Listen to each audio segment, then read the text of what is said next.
Conducted by the FBI, a strong indicator of new gun sales, hit its lowest level since September 2011. The figure was down 54% from December 2012, in which more background checks were performed than any previous month in history. Well, what happened was, after the Sandy Hook shooting, gun sales went way up because of fears of new legislation restricting gun ownership. When the NRA won and the legislation went stagnant, good old math says that the numbers have to drop to make things average. Back when all the discussions about gun control were going on, I saw a lot of Facebook posts saying that hammers kill more people than guns each year. This is not a valid argument. How many houses have been built with a gun? Like the song said, ain't good for nothing except put a man 6 feet in the ground. Now, this is another why are we not paying attention to who we vote for thing. Most of the country wanted the background check enhancement. It made sense and would keep guns out of the hands of those evil, evil terrorists that are around every corner, but the politicians who hold office voted it down. Why? Because the NRA makes a lot of campaign contributions. Listen, I don't really like guns, but I'm not opposed to people having them.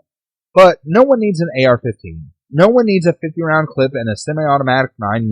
And even if you think the government is going to go all tyrannical and come after you, do you really think an AK-47 is going to protect you from the kind of weapons the Army has? While the right-wing nuts were worried about their Second Amendment, a surely outdated amendment, the government took away your First, Fourth, Fifth, Sixth, Eighth, Ninth, and 10th Amendment. What rights do we have left? Well, the right to bear arms for one thing, even though a reading of that amendment clearly shows that it is way outdated thanks to something called the National Guard. We also have the third, the right not to have to house soldiers in your home at peacetime and not to have to do so without legal standing in wartime.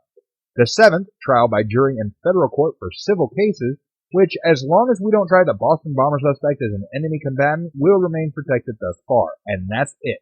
We have 3 rights left out of 10. And you people want to bitch because someone might tell you you aren't allowed to have the thing that you shoot black people with? I think all the sane people need to move to Canada, where there's other sane people, and leave this failing country to the people who failed it. Because in Canada, you can't have an assault rifle, but you can find some damn good bud. Tunisian opposition politician Mohamed Barmi was killed with the same gun that was used to assassinate his party leader 6 months ago, suggesting the involvement of the same hardline Islamist group. The Interior Minister said on Friday the killing of Rami on Thursday followed the shooting of Chokri Belaid on February 6th and prompted violent protest against Tunisia's Islamist-led government and a strike called by the main trade union body. Thousands of protesters massed in the capital on Friday, while shops and banks closed their doors and all flights in and out of the country were canceled. Interior Minister Lofty bin Jeddu told a news conference in Tunis the same 9mm automatic weapon that killed Belaid also killed Rami. His main suspect was hardline Salafist Boubacar Hakim, already being sought on suspicion of smuggling weapons from Libya. Well, at least the Islamic terrorists recycle. I mean, that's a good thing. By the way, isn't it curious that the people who hate us for our freedom have the same gun control policies we do? As state laws decriminalizing marijuana take effect and grow in number, proponents of access to the drug have been holding their breath to see how the feds would react. And in Washington state, it looks like several medical marijuana dispensaries found out the answer today, as the Drug Enforcement Administration confirmed a series of raids in the Seattle area. Colorado and Washington state have decriminalized the drug, while close to 20 states have laws on the books regulating its medical use.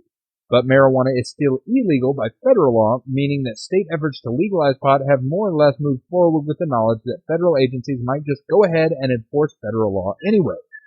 You know, I find it funny that when it comes to voting rights, states have sovereignty. When it comes to choosing which drugs to legalize, and remember, tobacco, alcohol, just as much a drug as weed, the states have no authority.